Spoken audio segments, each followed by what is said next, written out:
Every single wrestling fan, no matter their age, has heard the same question repeated after declaring their love for sports entertainment: you know it's fake, right?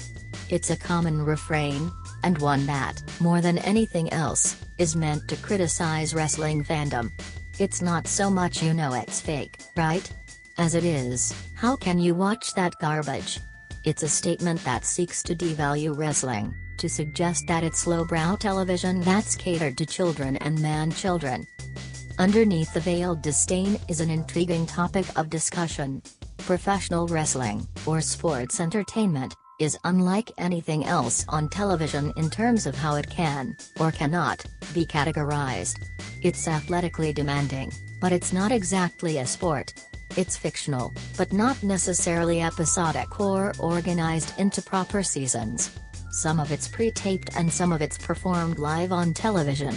It's at once a sporting event, a soap opera, a superhero movie, and a reality show.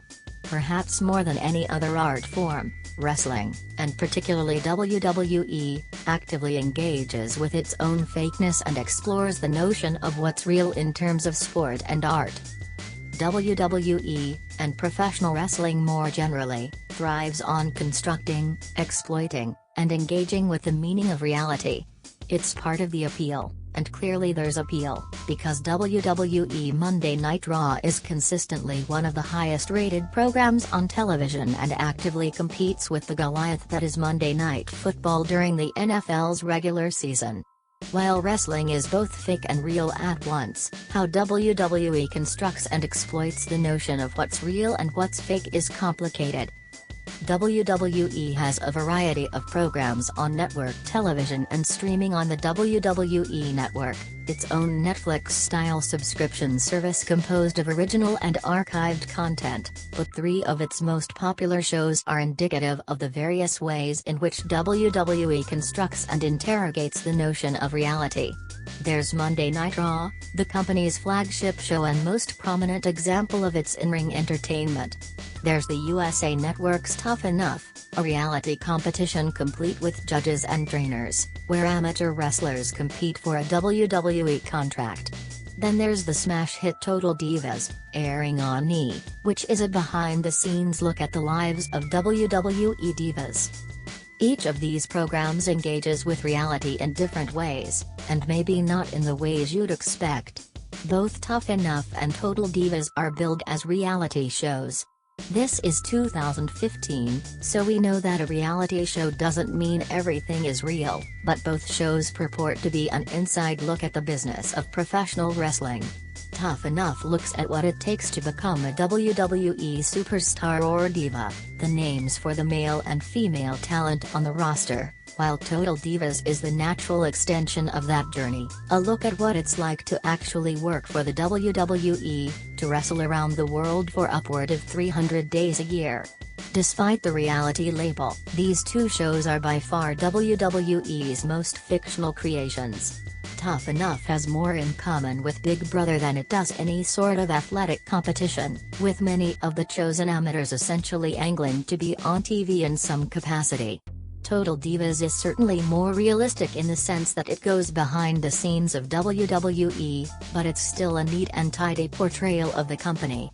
While real-life events are peppered throughout the show, including this season's focus on the health of Daniel Bryan, husband of WWE diva Brie Bella, the structure and nature of the show is rooted in the faux realism that's familiar to anyone who's seen a single episode of reality television since the mid-00s. Monday Night Raw, somewhat paradoxically, is the closest the company comes to actually delivering reality television. Where the structure of Total Divas and Tough Enough can be hermetically sealed and controlled, Raw is filled with variables that make it like nothing else on TV. It's not just that Raw is shown live every single Monday night of the year, with no off-season. There's also the fact that the wrestlers can be injured, forcing an unexpected change in storyline. There's the sticky situation of contract renewals and the injection of new talent into the main roster and onto television. More than those behind-the-scenes situations though, Raw is the real reality television because, in 2015, when kayfabe, the wrestling term for something that's fictional, is essentially dead. The illusion broken a long time ago. WWE is forced to let real life influence the stories they tell. Some of the most memorable storylines of the past few years have grown out of real-life situations. Two storylines in particular come to mind. The first was in 2011, when CM Punk's contract with WWE was coming to an end. He was sick of being relegated to the middle of the card, sick of seeing the same guys get put into the main event and succeed besides having only a shred of his wrestling ability. His very real contract dispute, which would potentially see him leave the company, was written into his feud with John Cena for the WWE World Heavyweight Championship.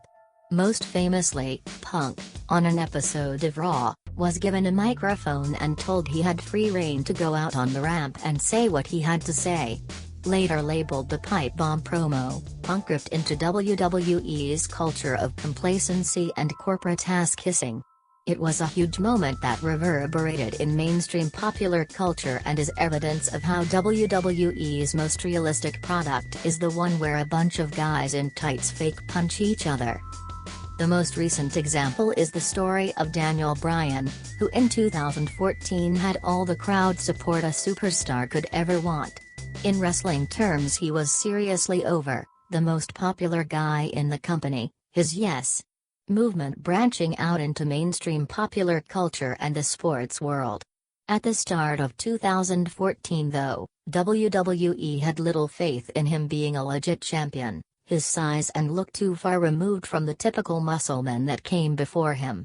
When the crowd support couldn't be ignored anymore though, especially after the crowd hijacked the 2014 Royal Rumble by booing throughout the night after it was clear Bryan wasn't competing or heading to WrestleMania, WWE turned Bryan's struggle into a storyline. Eventually, that led to Bryan wrestling two classic matches at WrestleMania 30 and winning the WWE World Heavyweight Championship. Confetti fell from the ceiling and tears flowed, all because it was real. So, to answer the question posed above, the one every wrestling fan has heard before. Yes, I know the fighting and characters are fake, but in so many other ways wrestling, and the constructed reality of its most rewarding and compelling storylines, is as real and human as can be.